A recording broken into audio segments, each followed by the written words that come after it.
El examen físico del tórax, en lo que se refiere al aparato cardiovascular, comienza con la inspección, continúa con la palpación, que habitualmente se hacen de manera simultánea porque la mano trata de confirmar lo que percibe la vista, continúa con la percusión y por último se realiza la auscultación.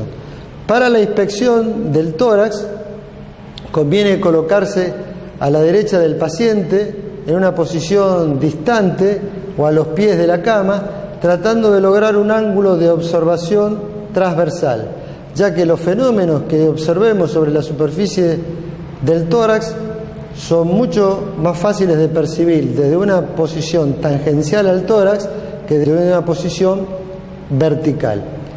Nosotros tenemos que observar desde esta posición, a la derecha del paciente o de los pies de la cama, levantamientos sobre la superficie del tórax que corresponden a latidos precordiales.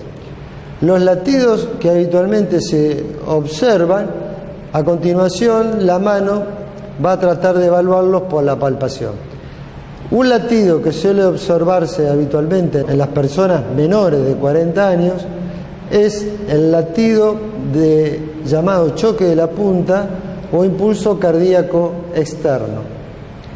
Se observa y se palpa sobre el quinto espacio intercostal por dentro de la línea hemiclavicular. Es un latido que, como ya dije, se observa normalmente en las personas jóvenes por debajo de los 40 años, porque si se lo percibe, se lo observa o se lo palpa por encima de esa edad, tiene características patológicas. Normalmente el choque de la punta tiene el espacio que corresponde a la yema de un dedo y es un impulso suave que toca la mano durante algunas centésimas de segunda y se retira rápidamente.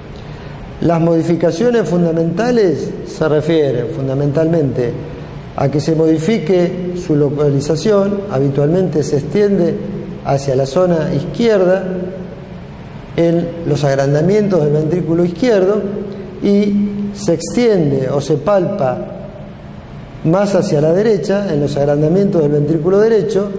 En ese caso no sería el choque de la punta del ventrículo izquierdo, sino sería el choque o el latido del ventrículo derecho. Otra de sus modificaciones fundamentales se refiere a su intensidad. Cuando el choque de la punta es más intenso y sostenido, es decir, choca sobre la mano con más fuerza y se mantiene en el tiempo, eso identifica a la hipertrofia y agrandamiento del ventrículo izquierdo, como se observa en las sobrecargas de presión, como estenosis aórtica e hipertensión arterial. Cuando el choque de la punta es breve en duración pero extenso y abre la mano, y habitualmente desviado hacia la izquierda, se corresponde con la sobrecarga de volumen del ventrículo izquierdo, como se observa en la insuficiencia aórtica y en la insuficiencia mitral. Cuando un fenómeno visual queremos confirmarlo con la palpación, nos acercamos por la derecha del paciente hacia el tórax y colocamos las manos sobre él. Si yo visualizo el latido sobre el quinto espacio intercostal por medio de la línea hemiclavicular, estoy evaluando probablemente al choque de la punta. Si no se ve ni se palpa a este nivel, quinto espacio intercostal, por medio de la línea clavicular, el choque de la punta, se coloca la mano en ese lugar y el paciente adopta el decúbito lateral izquierdo o posición de Payon para ver si la percepción del latido aparece. En estos casos, de ser positivo en esta posición, se consigna en la historia clínica que el choque de la punta no se ve ni se palpa en decúbito dorsal, pero se palpa en posición de Payon, y ahí se reescriben sus características en cuanto a intensidad, extensión y otros fenómenos acompañantes. Aparte de observarse ese latido, puede observarse en otras circunstancias un latido paraesternal izquierdo bajo que corresponde al latido del ventrículo derecho.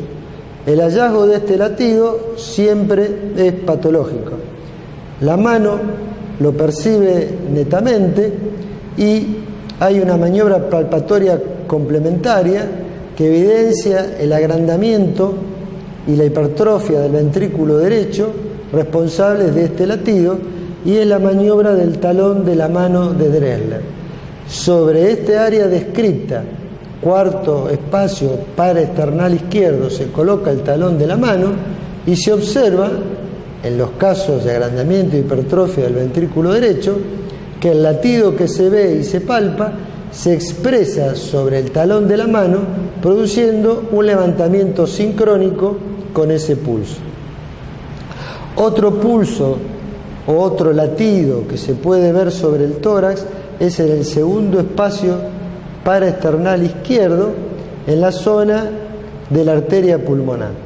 Ese latido que se ve puede ser a continuación palpado e inclusive se puede percutir sobre el área del segundo espacio paraesternal, que si es mate se constituye lo que se llama la triada de la pulmonar de Chávez, latido visible, que luego se palpa con matidez en esa zona y permite hacer el diagnóstico semiológico de hipertensión pulmonar.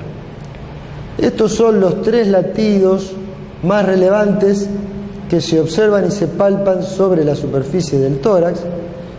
Existe otro latido que es de rara observación y es un latido paraesternal derecho a nivel del segundo espacio y que se observa en los casos de aneurisma suprasigmoideo. Estos son latidos localizados sobre el tórax. Cuando participa todo el tórax, se configura lo que se llama latidos generalizados. Los latidos generalizados se describen habitualmente 4. En primer término, el más común de ellos, el latido diagonal directo. Diagonal entre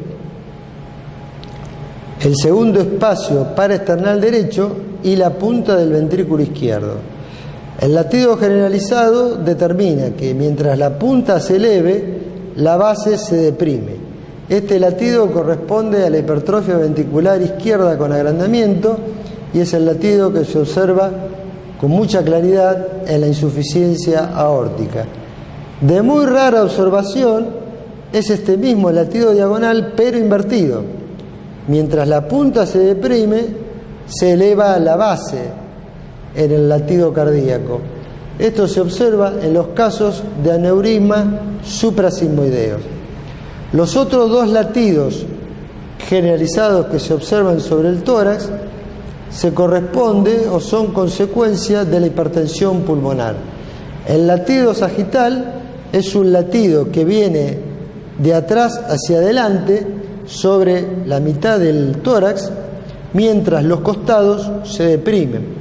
Ese latido identifica al agrandamiento e hipertrofia del ventrículo derecho, consecuencia de la hipertensión pulmonar.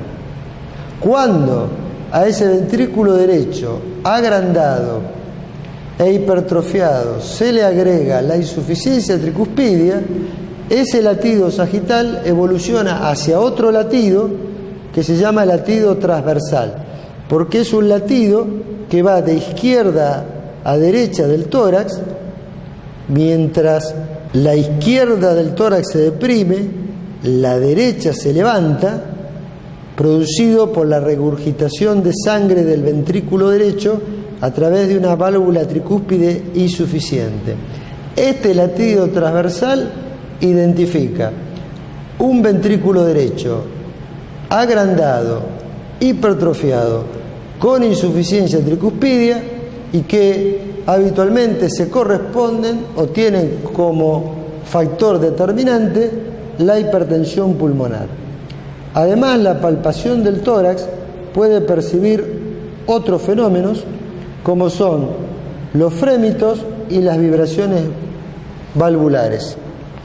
La mano recorre toda la superficie del tórax tratando de percibir sobre la unión metacarpo-falángico los fenómenos de los latidos, de las vibraciones o de los frémitos. El frémito es la expresión palpatoria de un soplo, es decir, cuando el flujo laminar se transforma en turbulento en su pasaje por el corazón. La percepción de un frémito es un fenómeno importante porque le confiere al soplo cardíaco siempre el carácter de organicidad. Y en la clasificación de Levine de 6 puntos para evaluar a los soplos, la percepción de un frémito palpatorio automáticamente coloca al soplo en una posición de 4/6. Los frémitos pueden ser sistólicos o pueden ser diastólicos. Con respecto a la palpación de vibraciones valvulares, la única realmente representativa es la palpación de las vibraciones valvulares del primer ruido, o sea, la palpación del primer ruido cardíaco, lo que identifica con bastante precisión a la presencia de una estenosis mitral. A continuación de la inspección y la palpación, se hace la percusión del área precordial. Era una maniobra que llevaba a percutir todo el área cardíaca, pero que en este momento se puede resumir en 2 hechos fundamentales. Primero, se percute el esternón, que debe ser sonoro en toda su extensión. El esternón que no es sonoro identifica a la presencia de un ventrículo derecho muy dilatado o la presencia de un derrame pericárdico. El otro hecho relevante de la percusión es, frente a un agrandamiento de la cavidad cardíaca representada por un choque de la punta que impresiona desviado, siempre conviene percutir por fuera del choque de la punta, que debe ser sonoro, porque ahí termina el ventrículo izquierdo. En el caso de que sea mate, estaríamos en presencia de un derrame pericárdico que está envolviendo a la superficie cardíaca. Por último, si bien se consigna en la senología abdominal, siempre habrá que evaluar un latido epigástrico que habitualmente corresponde al latido de la aorta, pero que la maniobra de Rivero Carvalho, diciéndole al paciente que inspire profundamente, podrá determinar si ese latido realmente es de la aorta abdominal o del ventrículo derecho. Si el paciente respira hondo, inspira profundamente, lo que aumenta el retorno venoso al corazón derecho, incrementa este latido no es aórtico y es del ventrículo derecho. Si durante la inspiración profunda, que aumenta el retorno venoso al ventrículo derecho, pero disminuye el lleno pulmonar y por ende la eyección ventricular izquierda, este latido permanece igual o disminuye, nos informará que este latido efectivamente corresponde a la aorta abdominal.